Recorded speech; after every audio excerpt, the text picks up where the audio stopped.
The movie, Star Wars Return of the Jedi, is full of entertainment, action, and even some tear shed. George Lucas, the director, uses the cinematic elements of symmetry, close-ups, extreme long shots, cross-cutting, and music to create a galactic world with not just amazing space effects, but also using these elements to allow the audience to understand a deeper meaning of each scene. This is emphasized through the plot details, connection, spirituality, and conflict, which are very significant themes in this film. Lucas uses symmetry in multiple shots to show the large contrast and duality between the light and the dark side in the movie. In this establishing shot to the left, when Darth Sidious enters the Death Star, the entranceway and the ship are symmetrical, and the stormtroopers are lined up in a uniformed way.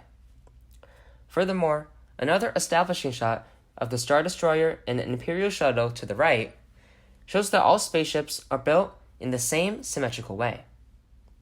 In the dark side, everything is built in firm metal and rigid shapes, creating a strict and negative connotation. On the other hand, in this establishing shot of the Rebel Alliance, the base has all different kinds of ships, fighters, and there's a good balance between complete chaos and extreme strict order.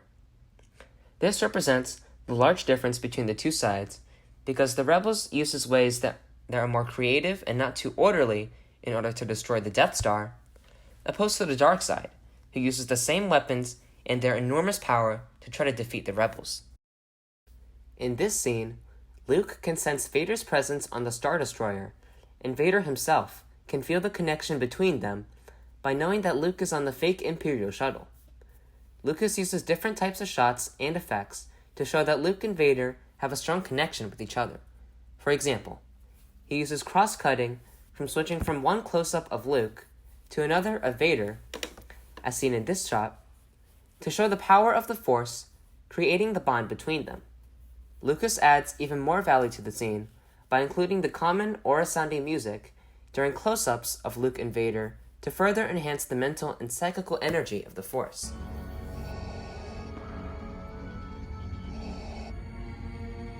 I'm endangering the mission. I shouldn't have come. This following picture is an extreme long shot of the shuttle coming towards Endor.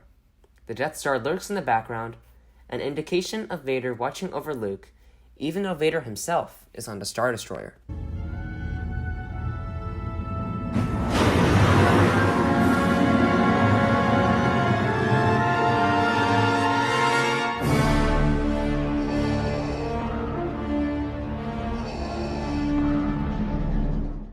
This scene occurs after Yoda dies and tells Luke that he has another sibling and that Vader is truly his father.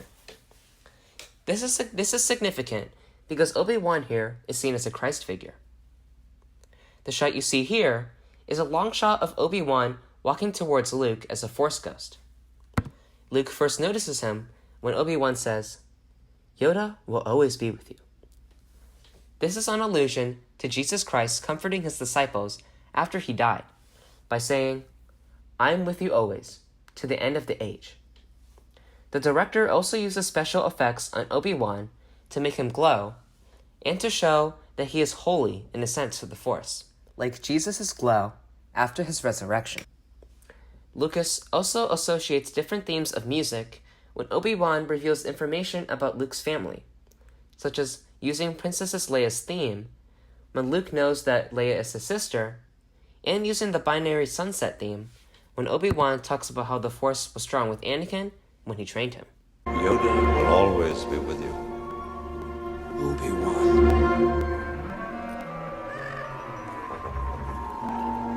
Your father was already a great pilot, but I was amazed how strongly the Force was with him. I took it upon myself to train him as a Jedi. Leia. Leia is my sister. Your insight serves you well. In this scene here, Emperor Sidious tries to turn Luke to the dark side by making him use his hate and anger on Vader. The theme of duality is present in this scene because Luke feels the conflict between the light and the dark side.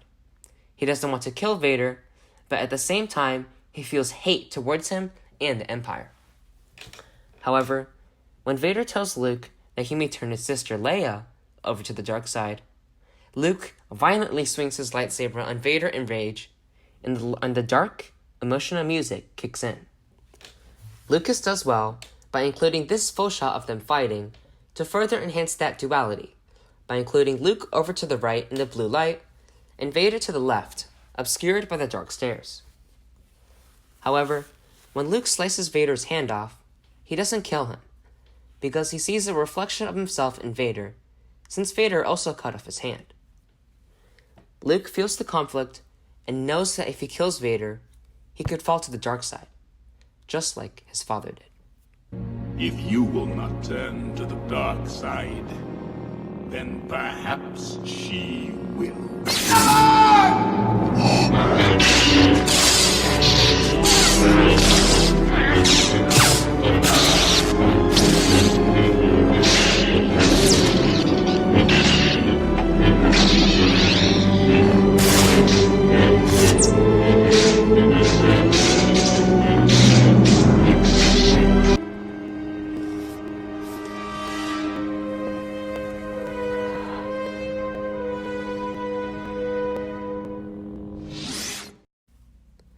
This scene is one of the most revealing parts of the Star Wars trilogy.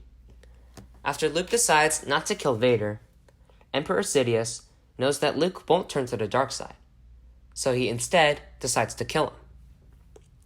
At that moment, Vader realized that Emperor Sidious was just gaining new apprentices only to discard the old ones, and that the Emperor's plans for the galaxy were only for himself.